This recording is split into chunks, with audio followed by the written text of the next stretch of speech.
kayo amin. Move a little. Magandang araw sa inyong lahat. Matulak na lang, magkuhan na nga diha. Meron lang po muna akong paalala para hindi tayo ma-excited at manggigil ngayong hapon na ito. Kasi nakita ko sobrang dami ng ating mga cellphone, camera, at iba't ibang pang-photo at video na gamit. Ibig sabihin, lahat gusto makakuha ng picture. Inday Sara, wala na kaming pakialam sa message mo, basta meron lang tayong selfie. Kaya, binigay ng organizers para sa ating lahat mamaya ang photo opportunity ng lahat. Isa-isa.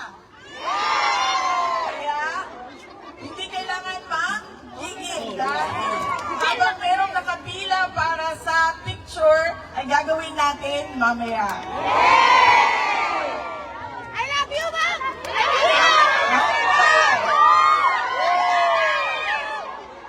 Maraming salamat sa inyong paanyaya sa akin na bumisita dito sa United Kingdom.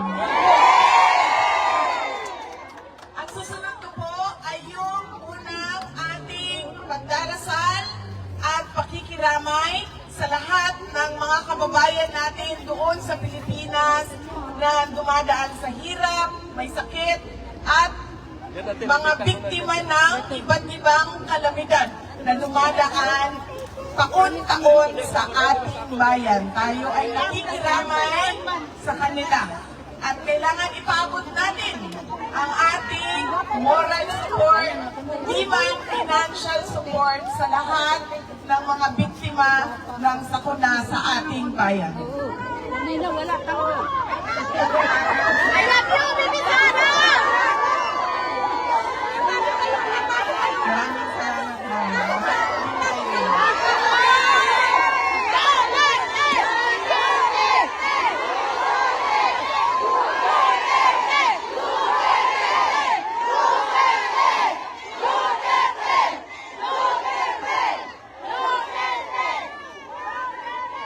Unahin ko, mga pagpapasalamat. Una, ang pagpapasalamat natin sa Diyos. Kaya para sa araw na ito, na ibinigay niya sa atin para magtipon-tipon. Malayo man tayo sa ating bayan. Ang iba sa atin hindi na nakauwi ng Pilipinas. Pero binigay niya sa atin ngayon ang araw na ito para ang mga Pilipino magsama-sama at ipakita natin ang ating galit sa nangyayari sa ating bayan ngayon.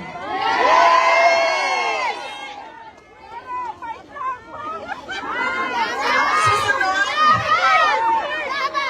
na pagpapasalamat ay siyempre ang pagpapasalamat natin sa organizers natin at sa mga volunteers natin. Dahil kung hindi dahil sa kanilang preparation, sa kanilang organization, sa kanilang sistema, ay hindi natin magagawa ang ating programa ngayong hapon na ito. Kaya maraming salamat po sa itaas ang kamay mga volunteers! Organizers! Maraming salamat sa inyo. Wala kami bayad! Libre lahat! Lahat tayo, ma'am. Hindi ba yan? Lahat tayo hindi nakatanggap ng maleta.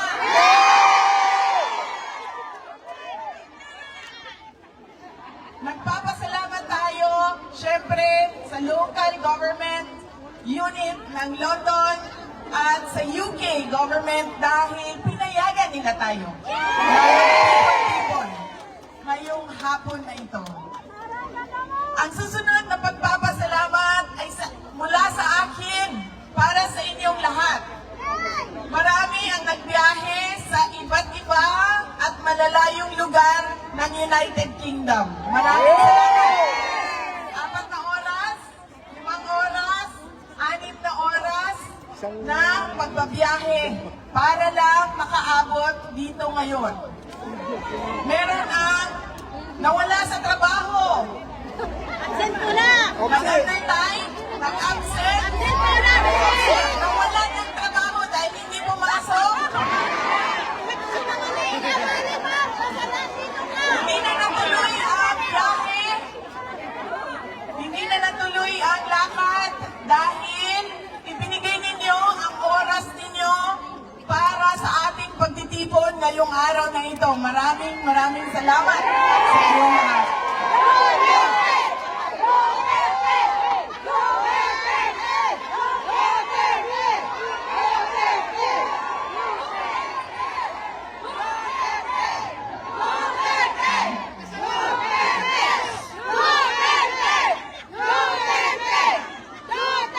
Marami ang na-hurt, nasasaktan kapag sinabi na bayad sila o bayaran sila o binayaran sila Ay, totoo ba? para pumunta dito. Pero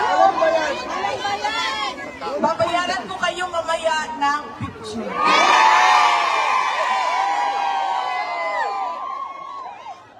Yung picture na yan, walang priceless yan. Priceless. Ipa-frame namin yan!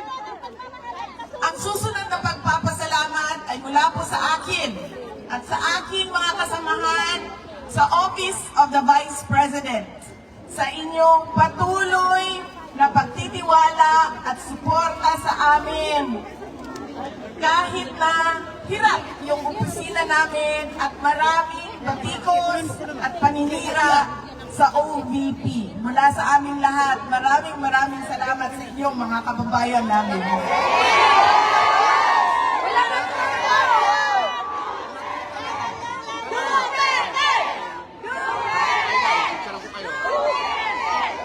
Ang susunod na pagpapasalamat, makikita ko po siya sa susunod na linggo.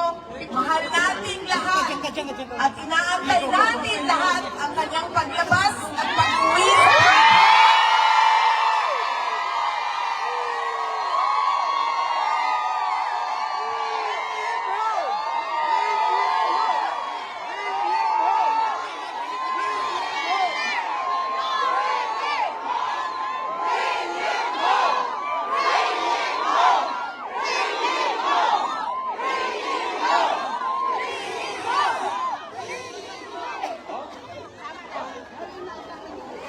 Ang kiniknap ng gobyerno sa sarili niyang bayan. Lagi kapag kami ay nag-uusap, sinasabi niya na ipaabot sa inyong lahat ang kanyang pagpapasalamat, lalong-lalo na sa dasal ninyo na siya ay makabalik sa ating bayan. At ang kanyang pagpapasalamat sa patuloy ninyo na suporta sa kanya kahit hindi na siya Pangulo ng ating bayan. Dahil siya ang parating Pangulo ng ating mga puso. Pinapaabot niya lagi. Yes, ma'am. Hindi natin makakalimutan ang kanyang sakripisyo na ginawa para sa ating bayan. Pinapaabot niya ang pasalamat sa inyong lahat.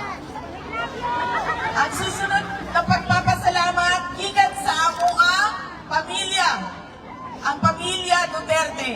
Dako kayo mi utang at akuputon kaninyong tanan mga kaigsuunan namo sa higayon na ginahatag ninyo kanamo nga makaserbisyo sa ato ang nasod. You're welcome! Napakalaki ng utang na loob namin sa inyo mga kababayan sa pagkakataon na ibinibigay ninyo sa amin na makapaglingkod sa ating bayan. Alam ninyo, ang lakas ng pamilya namin hindi galing sa posisyon namin sa syudad ng Davao. Dahil sobrang dami sa ating mga Pilipino ang mayroong iba't ibang posisyon. Barangay Kapitan, Purok Chairman, Konsehal, mga buhaya,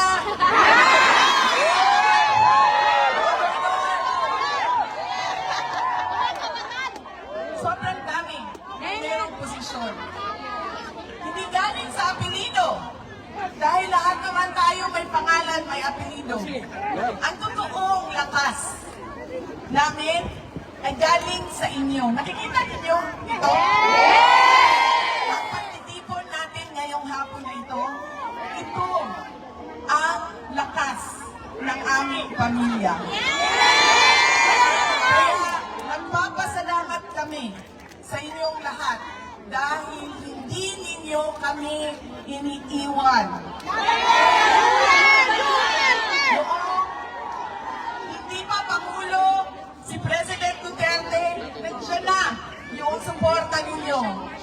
Nung naging Pangulo siya, buong-buo ang suporta ng taong bayan. At ngayon, nawalang-wala yung pamilya namin ay nandyan pa rin kayo, mga kababayan namin. Maraming salamat sa inyong lahat. Maraming salamat kaninyong tanan. We have a ladies and gentlemen. The 15th Vice President of the Republic of the Philippines. Salamat pala no. Sugod pa lang to.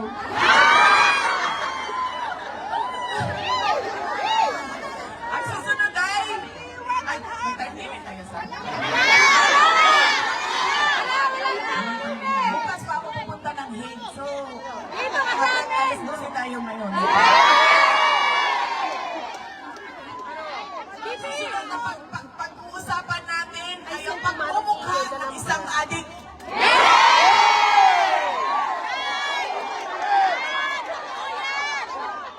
Joke lang. May sana cream drinks. Ang susunod po ay ang estado ng ating bayan. Wala na, lugbok na. Alam naman natin ang problema. Di ba nga, kaya nga kayo nandito sa ibang bayan.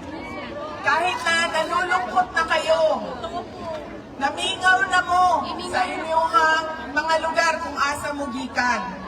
Dahil maraming problema ang ating bayan. Hindi na natin pag-uusapan yung problema. Ang pag-uusapan natin ay kung ano ba yung gusto natin makita, maramdaman sa ating bayan. Ako po ay naging mayor. Napakasimple ng gusto ng isang Pilipino. Dahil hindi karamihan sa atin, hindi naman pinanganak na mayaman. So, ibig sabihin, ang gusto natin ay yung pinaka-simple na gusto ng isang ordinaryong mamamayan. Makapag-aral na maayos ang ating mga anak. Na may dekalidad ang edukasyon. Ngunit, kung nakikita ninyo, karamihan ng ating mga kabataan ay nasa public schools. Pero ang antas ng kalidad ng ating mga paaralan at edukasyon ay kulang na kulang. Paano natin nalalaman yun? Dahil nakikita natin yung performance ng ating mga kabataan. Kung ikumpara natin sa average na performance ng ibang mga kabataan sa ibang lahi at sa kanilang grade o grado. Ang gusto natin, tayo ay makapagnegosyo, na hindi tayo nasa-scam, na hindi tayo pinapahirapan ng local government units sa mga requirements. Magnenegosyo ng maliit, napakalaki ng hingi. Malaki ng tax mo. Napakalaki ng tax. Hindi pa kasama doon ang corruption. Sa barangay permit hanggang sa building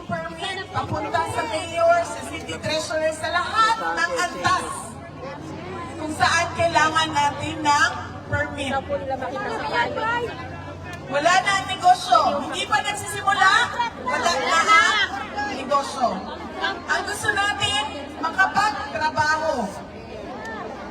Pero, walang available o walang opportunity sa trabaho. Kailangan 2 years experience. Ang nangyayari sa atin, graduate ng college, graduate ng education, pero umaalis sa ating bansa. Nagtatrabaho sa hotel, nagtatrabaho bilang carer dahil walang oportunidad na trabaho sa ating bansa. Ang gusto natin, lumabas tayo sa bahay natin na hindi tayo natatakot na mawawala, ma-snatch ang ating bag, ang ating cellphone, ang ating mga alahas. Ang gusto natin, yung ating anak, lalaki man o babae yan, at bakla,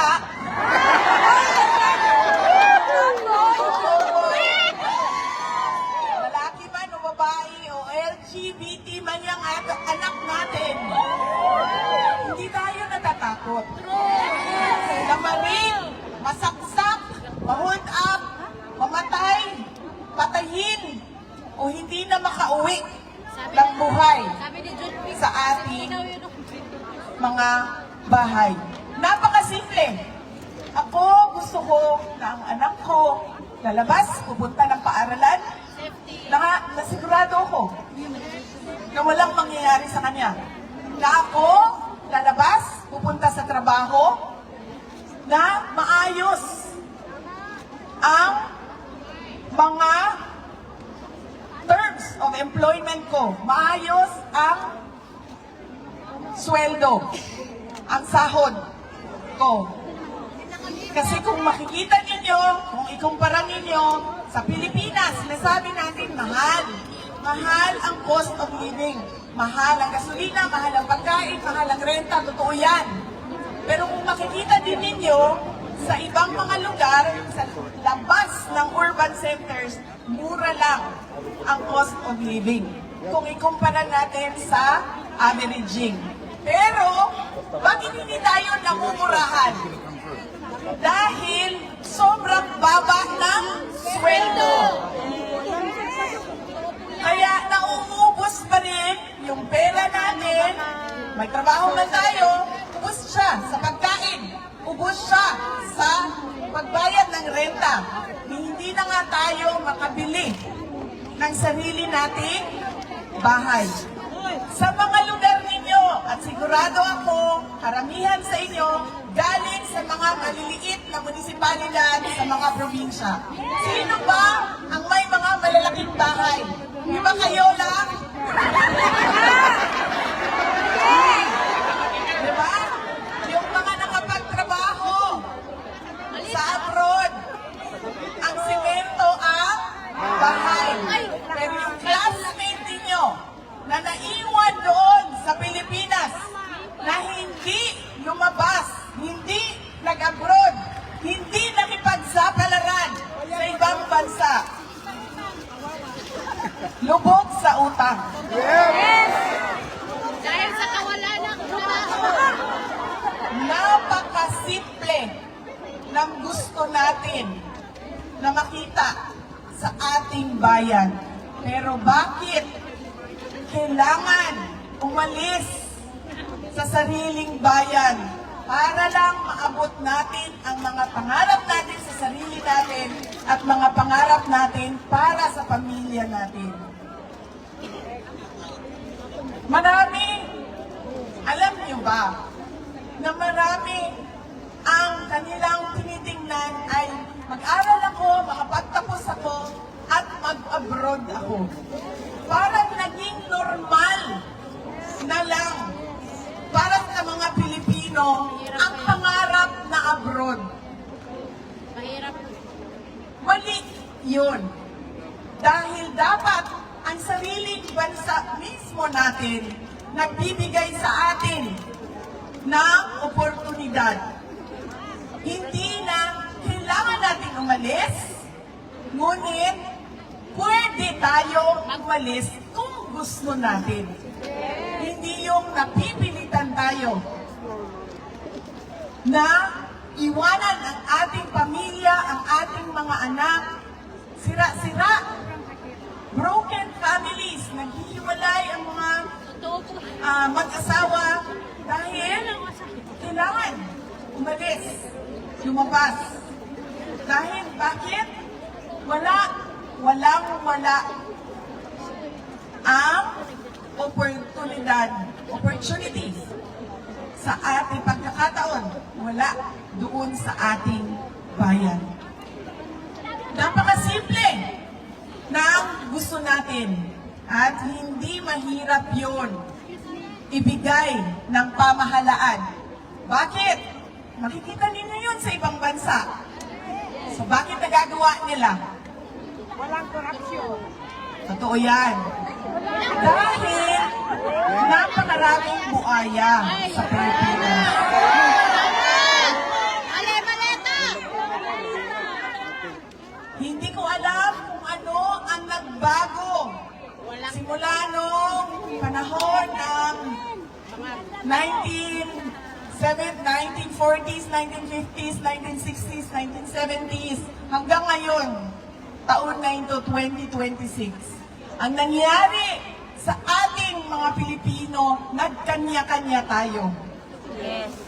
Yung mga nakaupo, umangat, nagkaroon ng kapangyarihan, naging makasarili.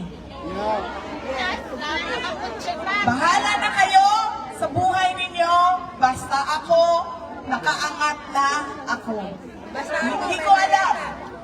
Hindi ako social worker, hindi ako sociologist. Hindi ko alam anong nangyari sa atin. At ang nangyari pa, kapag hindi ka sumama, sumabay, Kulong ka. Yes!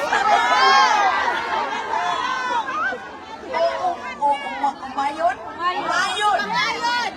sa kanila, ay ikaw ang balik at ikukulong ka. Bulag-bulagan. Ganon ang nangyayari sa ating bayan ngayon. Napakasimple ng gusto natin. Alam naman natin pwede. Dahil nakikita natin sa ibang bansa. Pero, hindi natin nakikita dahil naging makasarili ang mga may kapangyarihan at yung kanilang pagiging makasarili ang naging tama. At lahat tayo naging mali. Kulong kayong lahat. Kulong na niya lahat. Lakas sa kulong. Ganon ang estado ng ating bayan. God bless you too. God save the Philippines.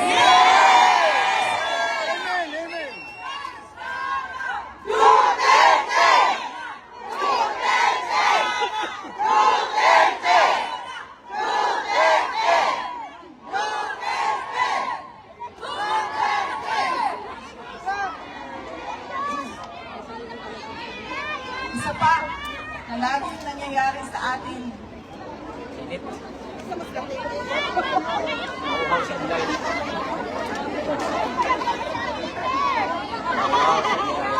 Taon-taon, alam natin na pabalik-balik ang bagyo, ang baha, ang lindol, ang pagsabog ng bulkan, ang landslide.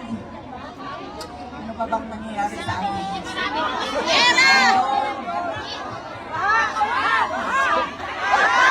Natural, ma'am.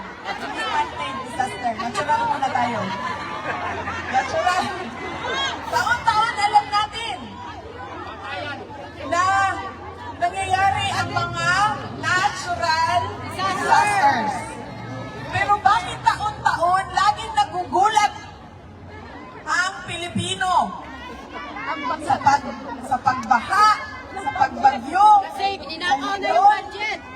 at hindi lang yan. Pagkagulat natin, sira-sira lahat, hindi na makabangon ulit. Dahil sa corrupt. Kung maalala ninyo, nagkaroon ng malaking lindol sa Cebu. Noong mga ilang buwan na ang nakaraan. Pagbisita namin ng Cebu, nitong bago lang, ganun na ganun pa rin.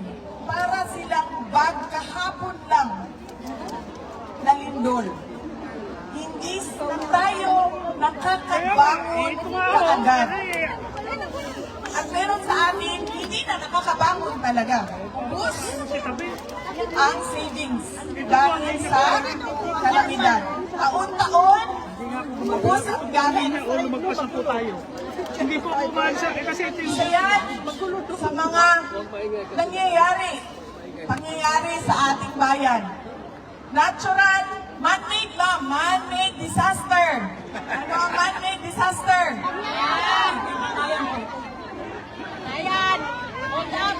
Mamig na yun ngayon. Napakataas ng petty crimes sa ating bansa. Bakit? Ikot-ikot lang din naman yan. Madali lang siya maintindihan. Kapag walang oportunidad ang tao, wala silang trabaho. Kapag wala silang trabaho, nagnanakaw sila. Kasi yun yung pinakamadali para sa kanila. Idagdag mo ang illegal na droga, Yan ang gusto Mas! ko. nagkaroon na ng mga crimes against person. Rape, patayan, Nanakaw. kidnapping. Ganon ang nangyayari sa ating bayan. Hindi lang tayo bugbog sa natural disasters. Alaga ni Risa Bugbog Altamir. din tayo sa man-made calamities. O kagagawan lang din ng tao. Hindi naman kasalanan ng taong bayan, kundi kasalanan ng iilan na mga nakaupo sa pwesto. Dahil, babalik tayo ulit, nandun tayo sa nagkanya-kanya na. Ang mga leader natin, nagkanya-kanya na ang mga Buhaya. Buhaya. Wala na Pilipinas. Crocodile farm na.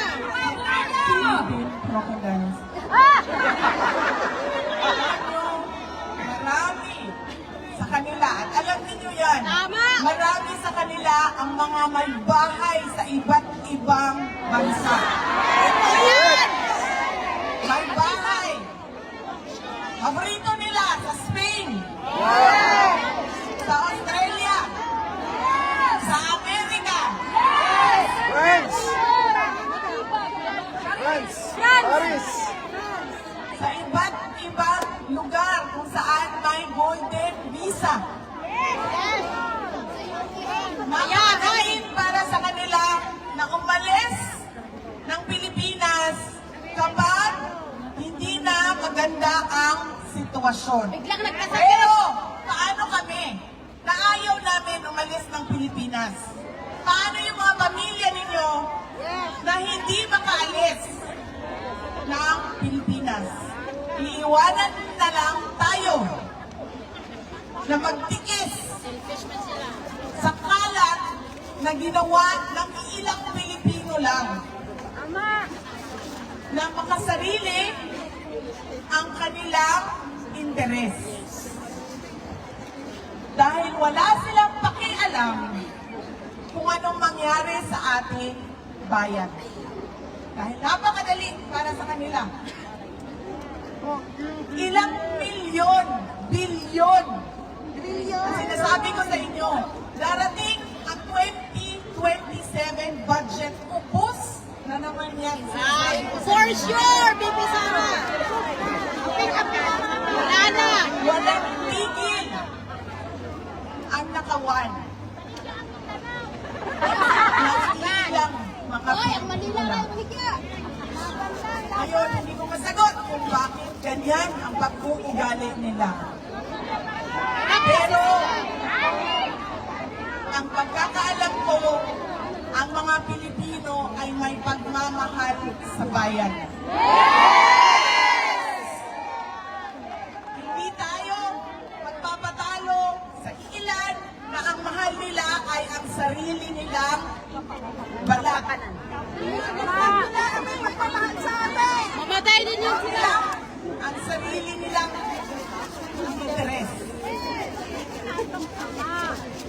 Nagpapasalamat tayo lagi sa ating mga overseas Filipino workers. At sa mga Filipino migrants. Dahil alam naman natin na ang dollars ninyo ang pinakamalaking remittance na pumapasok sa Pilipinas. Busog ang mga buhaya. Pounds. Mas malaki pa. Ang pounds ninyo na pumapasok sa ating bayan. Yun yung nagbibigay ng malaking buffer reserves sa atin. Kaya nga diba, ang bagong bayani ay ang overseas Filipinos. Napakalaki ng pagpapasalamat ng buong bansa sa inyong kontribusyon sa ating ekonomiya. Hindi nagpapasalamat sa BBM. Oo nga. Hindi na pasalamat din At gusto namin malaman ninyong lahat na kami na nandoon sa Pilipinas. We truly appreciate your determination and hard work. Lalong-lalo na sa mga kapatid ninyo, pamangkin ninyo, nanay at tatay, mga magulang ninyo na sinusuportahan ninyo doon sa Pilipinas. Maraming salamat sa inyong pagmamahal sa inyong mga kapamilya at sa ating bayan.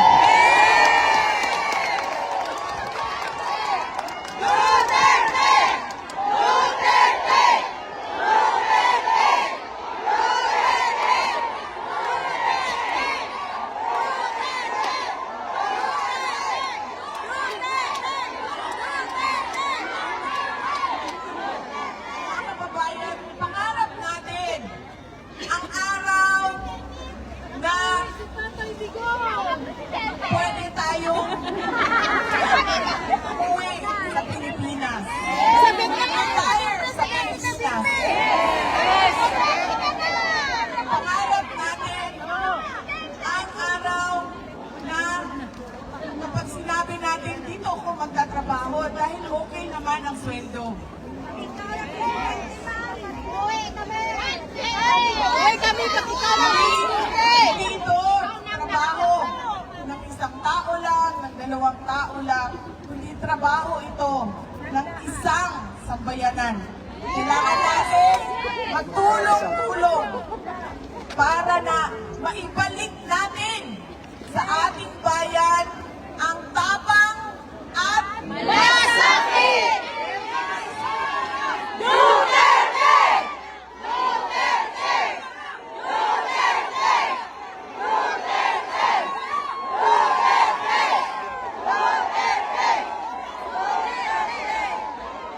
tapang at malasakit na nakikita natin sa puso ng mga Pilipino na nawala. Hindi natin alam kung bakit, pero dapat alalahanin natin na ang bayan natin ay para sa ating mga anak. Dahil ano ba ang edad nating lahat na nandito ngayon? 60, 70, ilang taon na lang ang naiiwan sa atin? 20 years, 25 years. Pero ilang taon ang naiiwan para sa ating mga anak? 50, 70 years.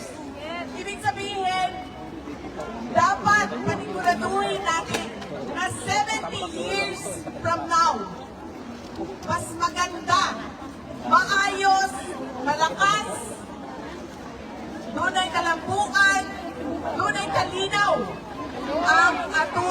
kinabukasan para sa ating mga anak. Ayaw natin na 70 years from now, ang ating mga anak ay tulad ng ating mga overseas Filipinos ngayon. 16 hours nagtatrabaho. Para lang masuportahan ang pamilya na naiwan sa Pilipinas. Mga kababayan, ibalik natin ang tapang at malasakit. Hindi siya trabaho ng isang tao lang. Trabaho natin yan para sa ating mga anak, mga apo. Mga kababayan, ang lahat ng ginagawa natin ay para sa Diyos, sa bayan, at sa bawat pamilya Pilipino. Shukran.